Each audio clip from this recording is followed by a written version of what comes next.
Hi, this is Darnell with Way Over Recipes, and this is my review of the Cuisinart large air fryer toaster oven.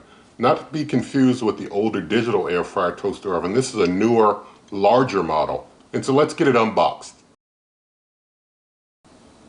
Alright, so got it unboxed. And they do on the box even mention digital air fryer toaster oven, but if you look on like Cuisinart's website, this model TOA95 is distinguished as the Cuisinart large air fryer toaster oven since they have a smaller model that they call the digital air fryer toaster oven. This is the large air fryer toaster oven, which is also digital. And so going to get it out of this box within the box. Alright, so we got everything unboxed, and the manual basically gives what I think is the most clear answer to what to call this cooker. On the manual, it says the Cuisinart large digital air fryer toaster oven. That's probably most fitting because it's a larger version of the digital air fryer toaster oven. So it comes with the manual, and the manual, it's got like a little cooking chart here. And inside the manual, it's got a lot of recipes after the instructions. So let's see, the recipes start on page 17, and they go all the way in English until page 39. So a good bit of recipes, and I know from experience, when Cuisinart gives you a recipe, it works. They always have tested their stuff out well. I've never had a recipe of theirs that didn't go well. It's got an air fry basket, has a bake pan, also has a wire rack. And so that's all the accessories that come with the cooker, unless you want to count the crumb tray, but I'll show you how that slides out in a little bit. So let me show you the power cord for this cooker. It's a 2-prong polarized cord. It's not a very long cord there.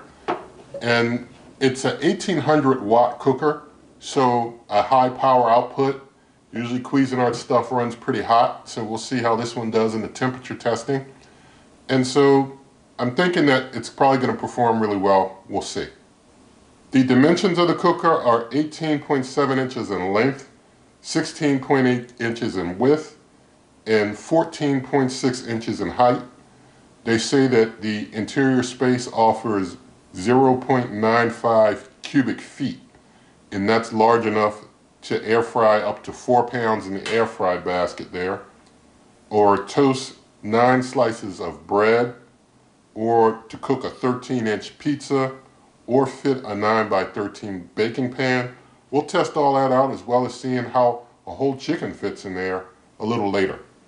But the time range for this cooker, you can cook for up to 72 hours. That depends on function. The temperature ranges are between 80 degrees Fahrenheit and 450 degrees Fahrenheit. Again, that depends on function. We will go through those a little later. You are advised by Cuisinart to give between 2 to 4 inches of space all around. They say 2 to 4 inches. And so let me show you around the cooker so that you can get a good look around the exterior of it. Over here on this side, we've got some air vents. This other side, we've got some air vents right there. Spin it around back. We've got, it's probably air exhaust, got some cord management there. Got a bit of a hump in the back there as well. So that's how things look all around. Now giving you a closer up view of the cooker, you can see all the buttons and such up top. And this is the pull-out crumb tray in the bottom here. You can pull it out, put it in without opening the door. That's kind of nice. Now inside the cooker, we see on the bottom we have 2 heating elements. On the side, we've just got the rack management, and we've got the hump in the back and some rack management over on the other side. Over here in the upper right, all the way in the back, you can see the light. And over here on the left, up high on the left, we can see the ambient probe there. Now when we look up to the very top, we've got 1, 2, 3, 4 heating elements, 4 heating element bars across the top, as well as a big air fryer fan across the top. So we've got a lot going on up top. This is typical of Cuisinart. They usually have a lot of heat coming down and cook things up. So we also see that we have 3 rack levels. Over here we've got 1, 2, 3 rack levels. Well, actually, sorry. Let me do that again. 1, 2, 3 rack levels. Those are your 3 rack levels there. And for those 3 rack levels, position 1, your lowest bottom position, is recommended for your larger food, of course. Position 2 has a 50% stop when you pull it out, and it can be used for like toasting and air frying. Position 3 also has a 50% stop when you try and pull the rack out, and that can be used for broiling. So just to show you the 50% stop feature, like if I go down bottom here, I can pull that rack straight out, no problem. If I put it in the middle where the 50% stop feature is, when I pull it out, it gets kind of stuck right there, and it's supposed to just kind of, you know, you can get things out without your whole rack falling down on you, and you have to kind of lift it up a little bit to get it out.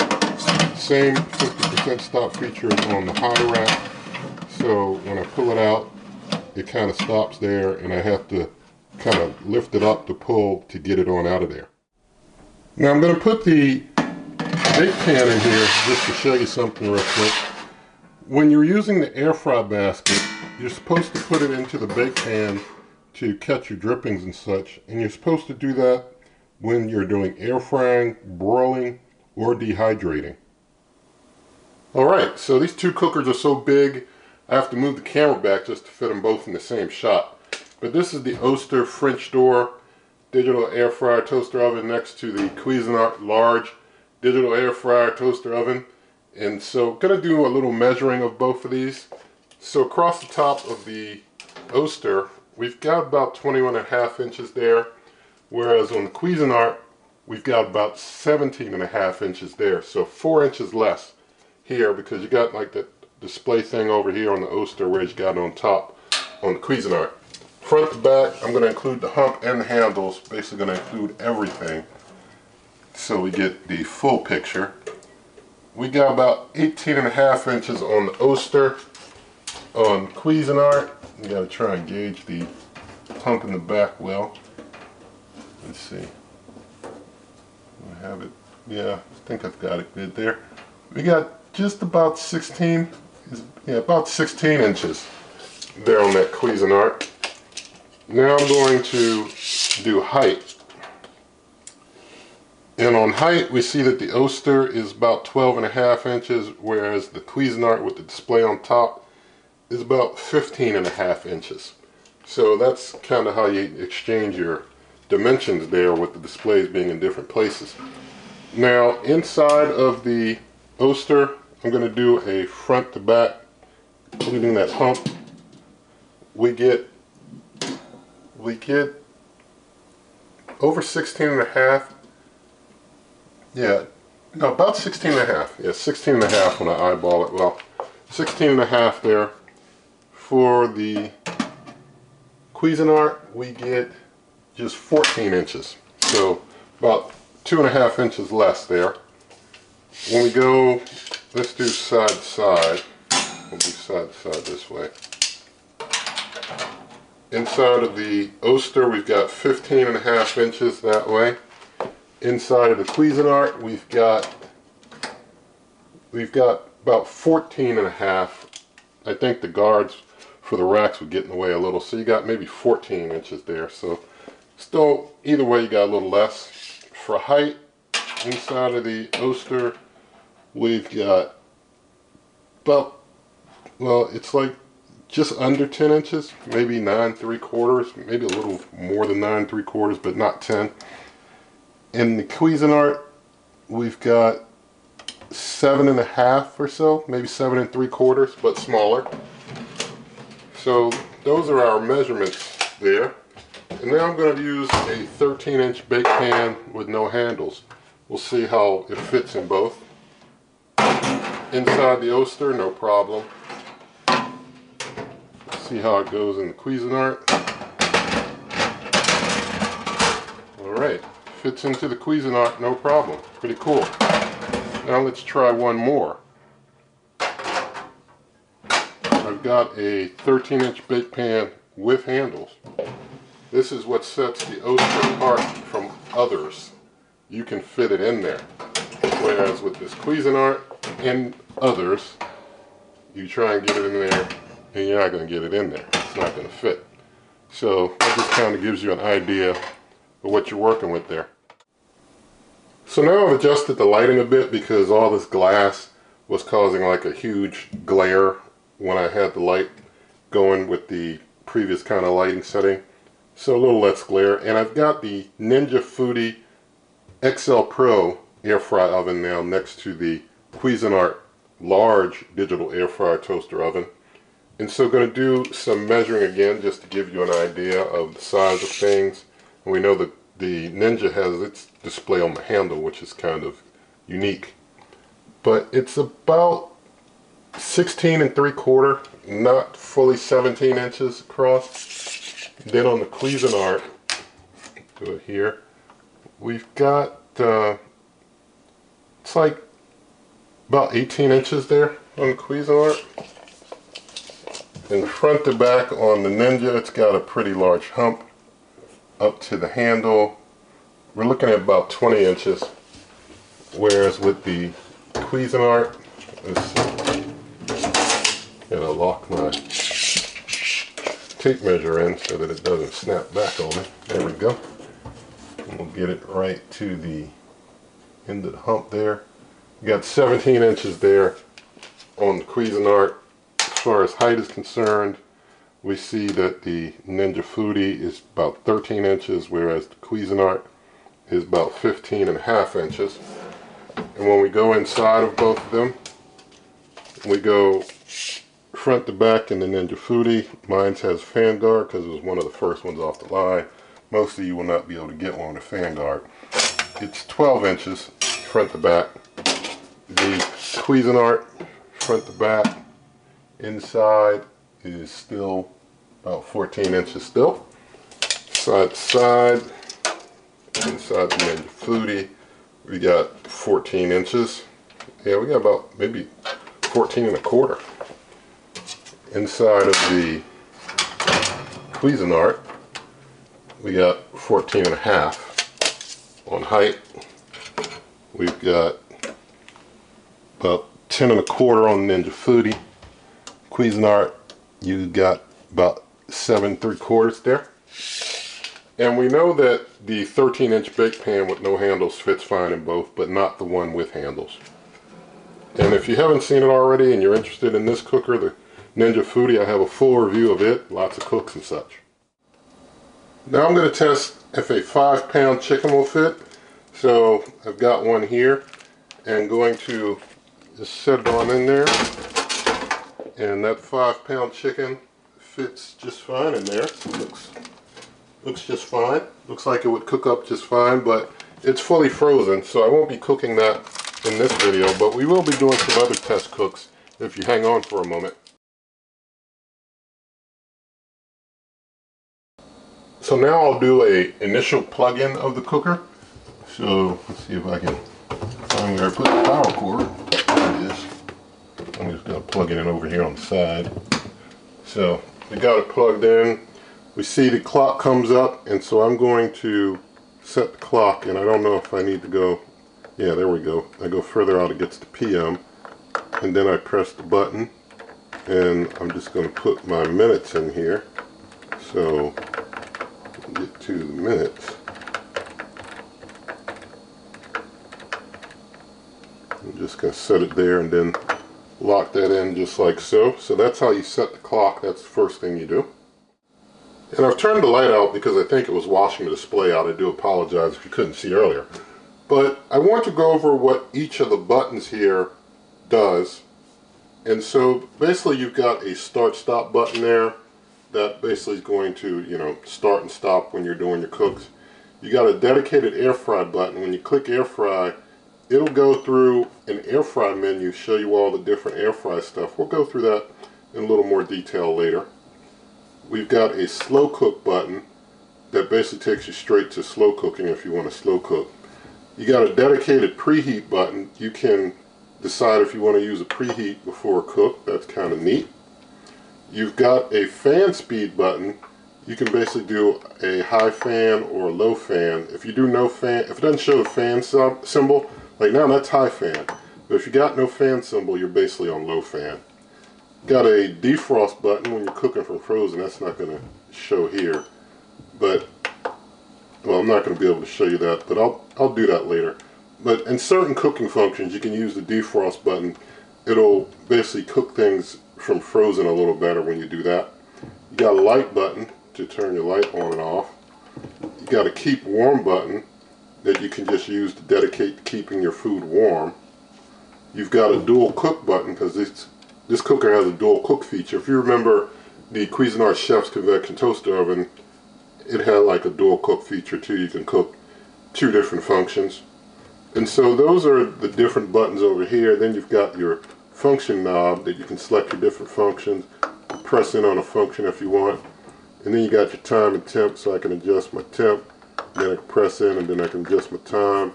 And when I'm ready to start, just hit start and I'm off and cooking. Now I want to show you how to adjust the volume, because Cuisinart allows you to adjust the volume on the cooker, which is nice. You have to hold AirFry and dual cook at the same time. And when you hold them in, it's supposed to take us to a adjustment of the volume. That's not happening right now. Let's see if I stop. Well, I just stopped the cook, but it went into a fan mode. I'm going to try now again, holding those 2 buttons. But that doesn't get us to the adjust volume. Let's see. To adjust the volume, we have to get to the time display. So we have to, there it was. I think we had it a second ago. You have to scroll through until you get to the time. And once you're on the time, then you can hold the AirFry and the dual cook button at the same time. And it goes to that, and that's 1. And I think we can, yeah, that's 2. And then that's, well, 0 is no volume. So that totally kills the volume. I'm going to just put it back at 1. And so we got our volume set to 1, but if you wanted to kill the volume, you could kill it. If you want it a little louder, you can make it a little louder. Now, even though the fan's running, the cooker is totally cool. So I'm going to basically do a time test of when it does toast and it's totally cool. So I'm going to do shade 5, and I'll leave it at 3 to 4 slices. I'm just going to hit start, and we see it does 6 minutes 5 seconds. So we'll just keep that in mind. When the cooker's hot, we'll see if it's able to adjust and realize it's hot and cook for a little less. So now I'm going to do a temperature test. I've got the iGirl 2 ambient probe in there, and we see the temperature that we're starting out with. So I'm closing up, and I'm going to hit this AirFry button here, and I'm going to switch the function over to AirFry. You notice it basically stayed where I was before as far as function, and it had the same settings, which is nice. But I want to just get to just a straight AirFry. There we go. Had to press AirFry again. So now I'm on AirFry, 450, 30 minutes. I set that up earlier, so we already know that this cooker remembers the settings when the cooker basically is changed from one function to another function and such. It'll keep your previous settings in there, and that's pretty cool. But now I'm going to, let's try real quick before I even do that. I'm going to try if I unplug. Let's see if it'll remember those settings. If I unplug and replug in, we'll see if it remembers. And yes, it seems to remember. Maybe if I take it out and unplug for a little longer. Let's do a 10 count. 1, 2, 3, 4, 5, 6, 7, 8, 9, 10. And maybe I was a little fast, but now it'll probably have been a full 10 seconds. We'll make sure that if it clears, the memory is clear. So I plug in, and yes, it still remembers what I set up. That was not the default. That's what I put in earlier. So it's 450, 30 minutes, and going to go ahead and hit start. And we're going to go ahead and let things go ahead and start cooking. The reason why I set that up earlier, by the way, is because I was starting the temperature test, and by accident I didn't have the camera on. So I had to basically stop, wait for things to cool down, and do it again with you on camera. So we're going to let this run for a while. and then I'll bring you on back.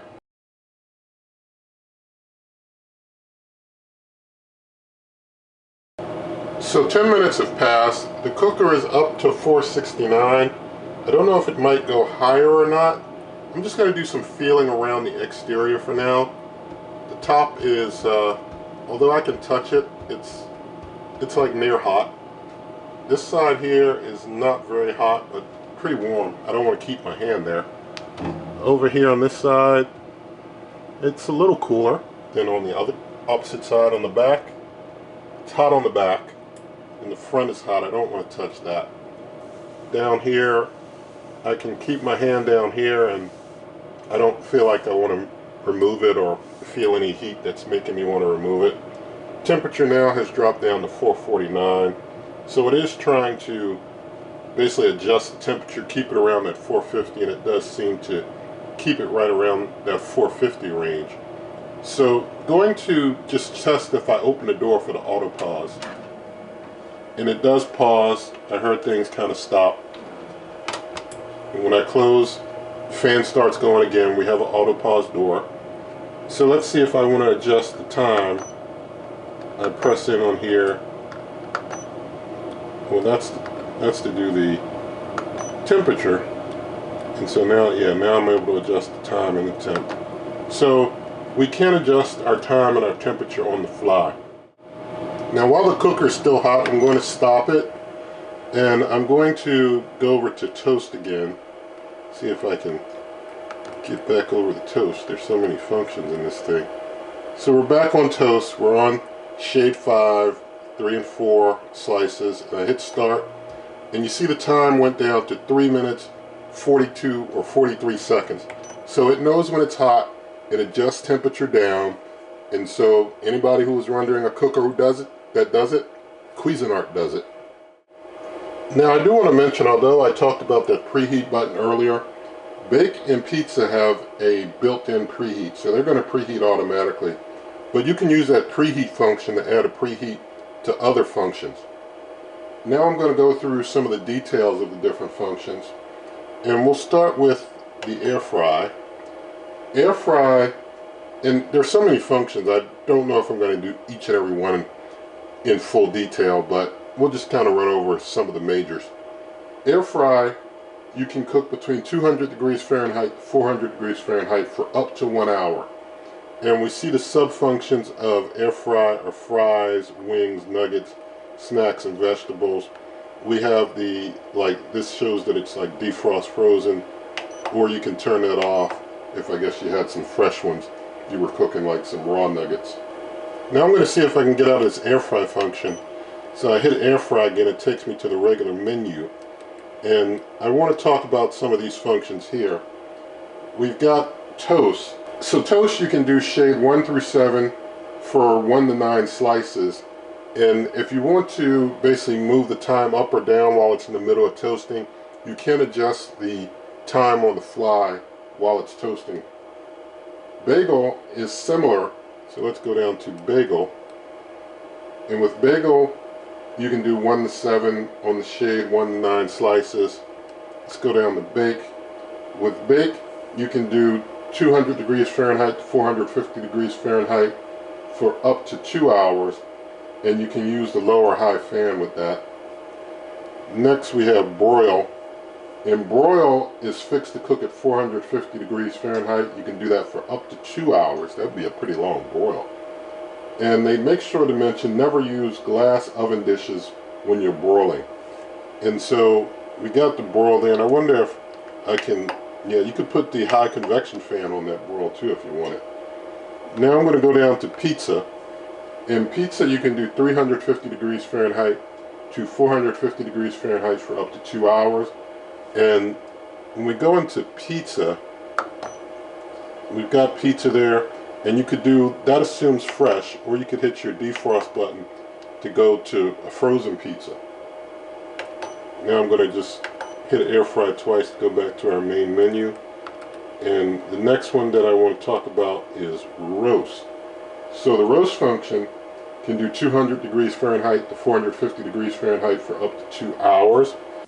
Next we have reheat, And with reheat, you can do 200 degrees Fahrenheit to 450 degrees Fahrenheit for up to 2 hours.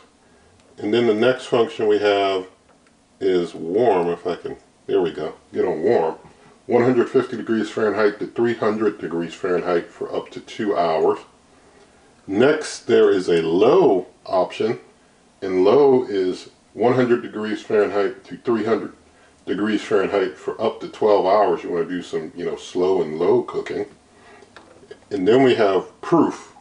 In proof, you can do 80 degrees Fahrenheit to 100 degrees Fahrenheit for up to 2 hours to proof your dough. Next, we have dehydrate. Dehydrate, you can do 100 degrees Fahrenheit to 200 degrees Fahrenheit for up to 72 hours. Next is slow cook. And slow cook has a high or a low setting. Let's see how much time we can do if we try and add time. It looks like it went up to 12 hours. And then if we do low, let's see, yeah, 12 hours. So basically up to 12 hours on slow cook, whether you do high or low, whatever the temperatures are for those. But let's move on to the preheat function. Preheat you can set for between 200 degrees Fahrenheit to 450 degrees Fahrenheit for up to 2 hours, I guess, if you want to do a hold your preheat for a long time type of thing. Now I want to show you how to do a dual cook. I did have to play with it a little to make sure that I tell you right, but you hit the dual cook function button and it shows you the different available options. After that, you have to confirm your time and temp even if you want the same thing. So I hit that for time, hit that for temp. And so now it's going to show dual cook 2. So now I've got my options for dual cook 2. So let's say I just want to top broil to finish that off. And so I've got my temp and my time. So I've got that locked in. And so now let's say I hit start, it goes back to dual cook 1. After this is done, it'll automatically switch over to the second function of the broil. And that's how you can do like 2-function cooking. Now I've got a couple slices of my almond flour whole wheat bread here. They are some smaller end cuts, so they're a little smaller than my usual really big slices, but I'm going to basically count it as maybe 3 slices. They're a little bigger. Maybe I'll just do it as 2 slices. But we're going to do a toast test, and I'm going to, let's see, go to my functions and go to toast. Let's get to toast. And I'll do like 1 to 2 slices since it's smaller sized bread there. And hit start. And we see that it sets the time to, like 4 minutes and some seconds based on the temperature. We'll go ahead and let that cook up and then I'll bring you back. Alright, so time's up. Let's see what we got going on in there. We'll put that light. The light stays on for 20 seconds, by the way. It looks like with this almond flour whole wheat bread, sometimes it takes a bit much to toast it, so I didn't really toast it. Got a little toasting on the back, but we see it's not like an even, it's not like I got a little toasting on one side and not the other. On this one I got a little toasting on that side, and I did get a little more even of a toast on the other side. But we see that it can toast, and the almond flour whole wheat bread should not be your measure if you're using store-bought bread, which most of you are. So it can do toasting. If I'd had like some white bread in there for that, it would have toasted it a lot more. But I don't eat white bread, so I'm not going to demonstrate white bread because I'm not going to demo what I don't eat. But we see that it can toast. So now for a bake test, I'm putting together some almond flour brownies.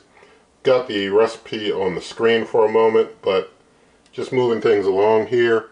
I'm going to, let's see, I want to get the cooker warmed up. So I got it on bake. 350, 30 minutes is exactly what I want. And I'm hitting start while it's preheating.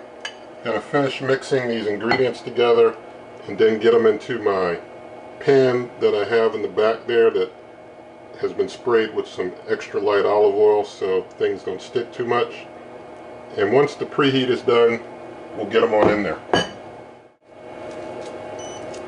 Alright, our preheat is finished, and I'm just finishing getting my brownies pressed out here into the pan. So there we go. So So gonna open on up, get them on in there, got the rack on the middle rack level, close up, and we'll go ahead and just let things start. And so things should be, actually I stopped it. I think it was going on its own already.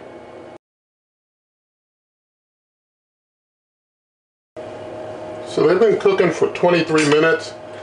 Things might be done already. I'm going to go ahead and just open up because I'm thinking they might be fully cooked already. They're looking, I mean, look at the top. They're really done over on the top. So, yeah, I mean, they're done.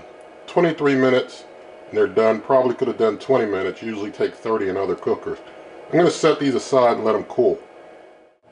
And I will add, because I know some folks are going to say, well, in a countertop cooker you're supposed to use less time. I made the recipe for countertop cookers, and depending on the cooker it's going to take 30 minutes. For one to do it in less than 25 is pretty spectacular. So here are the finished almond flour brownies. I will say I've cooked these with the same recipe in several different cookers, and never have I had them not only cook so fast but overcook so fast as with this Cuisinart large digital air fryer oven. So this is pretty interesting, and I'm just going to go ahead, and now that I've let them cool down really well, just try and get myself a slice out of here. So here we go. Get that over there. Thank God for some brownie, and do a quick taste test.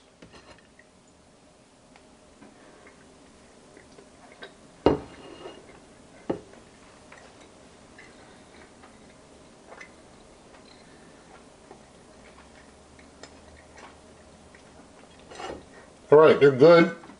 I cooked them all the way through. Cooked them quick. So, nothing wrong with that. Just gotta make sure you keep an eye on things. So now for an air fry test, I've got 8 frozen chicken tenderloins that I've covered with some extra light olive oil and some lemon pepper seasoning. And I'm trying to make sure I get these on the middle rack level evenly. Got that air fry basket with the bake pan underneath, and so gonna go ahead and go right into air fry. I'm gonna take the temp down to 400. I'm gonna leave the cook time at 15 minutes, but I'm gonna hit the, well, I guess we can't do a like from frozen. So let me take this down. Let's see. Let's try the snack setting, because I can use the frozen option with the snack setting. So, gonna go up to 15 minutes cooking time with that little frozen thing to, you know, cook them from frozen. See if that helps any. But we're gonna hit start, and maybe about halfway through I'll try and separate some of them that are frozen together. But we'll see. I'll bring you back. 7 minutes have passed. Gonna try and move things around, maybe flip things over and such, but get them separated some. See, they're still, some of them are still holding together there even after cooking for a while. So, nonetheless, I'll flip what I can flip. Some of them are still not gonna come separate. The 50% stop kind of helps keep the pan from falling out. We'll just leave them like this. Oh, this one here didn't get flipped. We'll just see what happens there. We'll let them go for about 15 more minutes like this. I'll bring you back. Well, not 15 more minutes, but 8 more minutes. We'll see what turns out of them. So 15 minutes, we'll see how things turned out in here. I've got my thermopen ready to measure some temperatures. I'm going to stick right in here. It's a little cool there because that was some pieces that were joined together. What I'm going to do, because I'm fairly confident like this little one over here is done. I'm fairly confident of that. I'm going to just finish separating and moving around some of these that were stuck together. Yeah, it's still not done. You can see in there. Still not done. That's just because they were frozen together like that is the problem. So they didn't get to fully cook. Well, I think let me leave that one like that. And there's one in the back that I don't want to touch with these tongs because they've been like contaminated. Let me get another set. And I think if I were to check its temperature, it'd be done, but I've already used my Thermopin there. No, it was still a little light looking. So we'll leave the rest in there. And just going to, let's see, we'll run the time back.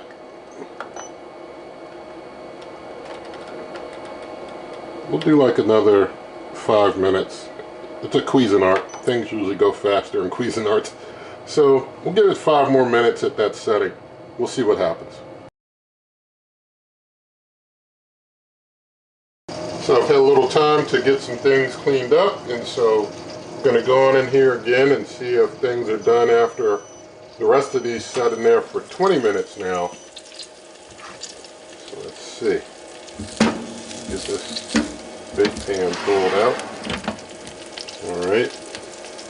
Yeah, we're hot there. Yeah, I think we're done now. So I'm just going to get them all out and plate it. I'll show you while I'm getting them out. You can see the bottom side versus the top side that was cooked. Having to flip them, you don't get as much of a browning on both sides, I guess, unless you cook them harder, which you really don't want to cook these little tenderloins harder. So, but they're all good and done now. So I'm going to talk to you really quick about cleaning the cooker. You basically want to use a warm soapy rag to wipe down, and then a damp one to wipe off the excess, but clean off, you know, the exterior, interior, everything that, you know, has anything on it. And after cooking greasy foods, they say once the cooker's cooled down, always clean the top interior. And they say if you do that on a regular basis, the cooker will always perform like new. The drip pan and the air fry basket, well, the drip baking pan, not the pan down here down bottom, but the drip pan that is catching drippings here, the bake pan. The bake pan and the air fry basket are dishwasher safe. They don't mention what rack level. So, doing the taste test of the chicken tenderloins, I had a little camera issue, but I can tell you that the edges of them were pretty well singed, so they were a little tough around the edges because of the singeing, but the meat inside was very tender and moist, so it was like a tender moist inside with a singed edge because they're so thin. But I wanted to tell you about the warranty with this cooker. It comes with a 3-year warranty, and it's an all-inclusive type of 3-year warranty where if you have a problem, they'll give you a shipping label to ship it back to them, and if they need to replace it, they'll replace it. If they'll repair it, they'll repair it. But basically it seems like you shouldn't have to come out of pocket if there's a real issue and they really find that you're, you know, truly experiencing an issue that requires repair or replacement. And that's pretty good. Now, nothing in this video is sponsored, but I do hope that you liked it. In the video description, there are lots of ways to help this channel, such as my cookbook, donations, memberships, merch, referral links for like the cooker and such. There'll be a link to my Amazon shop. You pay the same price and you help the channel. Now, with all of that said, if you did like the video, please do give it a thumbs up, share the video with a friend, leave your comments, subscribe, hit that notification icon, and good eating.